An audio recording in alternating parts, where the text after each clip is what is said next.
السلام علیکم ناظرین، کیسے ہیں آپ سب؟ امید ہے کہ آپ لوگ ٹھیک ہی ہوں گے۔ آج پھر سے آپ کا استقبال ہے دل ناچیز چینل پر۔ تو آج میں آپ حضرات کے سامنے ایک بات رکھنا چاہتا ہوں کہ جو ہمارے معاشرے میں اور ہمارے سوسائٹی میں یہ بہت عام ہوتا جا رہا ہے، اسی بات پر میں آپ لوگوں سے کچھ باتیں عرض کرنا چاہتا ہوں۔ وہ یہ ہے کہ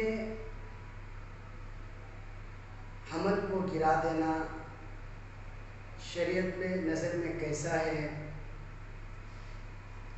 کہتے ہیں کہ سب سے پہلی بات تو اولاد کو زندہ دفن کرنا، قتل کرنا، یہ سخت گناہ کبیرہ اور بڑے بڑے گناہ ہے۔ جس گناہ عظیم کہا جا سکتا وہ گناہ ہے۔ اب جیسے اگر حمل 4 مہینہ کا ہو جائے تو کہتے ہیں کہ اس وقت اگر حمل کو گرا دیا جائے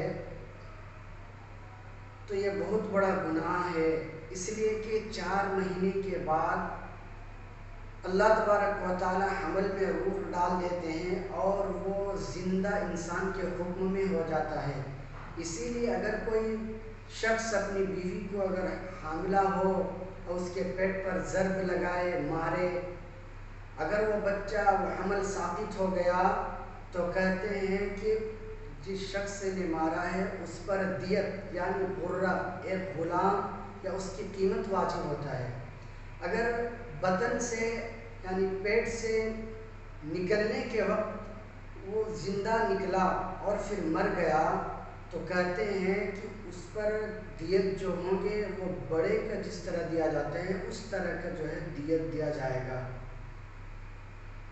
اور جو 4 مہینے سے پہلے اگر وہ حمل کو ثابت کر دے تو اس کا کیا ہے؟ تو اس کا یہ ہے کہ گناہ ہے، لیکن اس میں یہ ہے کہ وہ حرام تو ہے لیکن اس میں انسان کو مارنا یہ یقینی بات نہیں ہوتا ہے، اس لیے کہ 4 مہینے سے پہلے اس میں روح نہیں ہوتا، اس وجہ سے جاندار کے مارنا وہاں پر لازم نہیں آئے گا، اس وجہ سے لیکن یہ بھی حرام ہے۔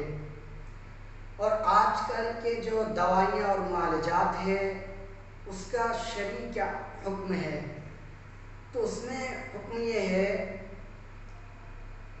کہ آپ صلی اللہ علیہ وسلم نے اس کو وادی خفی کہا ہے، یعنی کہ اپنے بچوں کو زندہ درگور کرنے کی طرح ہی ہے۔ ہاں، جو عزل کہتے ہیں وہ عزل میں رخصت دیا گیا ہے وہ ضرورت کی وجہ سے، اس میں آپ صلی اللہ علیہ وسلم کی سکونت ہے اور عدم ممانعت پائی گئی ہے۔ اگر ضرورت نہ ہو تو اس طرح نہیں کرنا چاہیے، اور اس طرح ہو کہ سلسلہ نسب ختم نہ ہو، یعنی کہ ایسی دوا نہ لے کہ جس سے اور کبھی حمل ہو ہی نہ، جہاں پر حمل ثابت ہوتا ہی رہے، بلکہ ایسا نہ کرے۔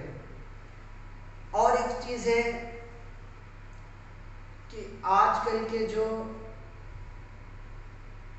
دوائیاں ہیں اس میں بسا اوقات یہ ہوتا ہے کہ سلسلہ نسب و اولاد کا منقطع ہو جاتا ہے، اور جس میں سلسلہ نسب اولاد کا آنا منقطع ہو جائے، بند ہو جائے، تو اس کا شریعت میں قطعاً اجازت نہیں ہے۔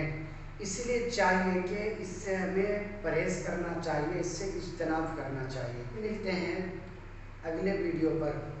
السلام علیکم ورحمۃ اللہ وبرکاتہ۔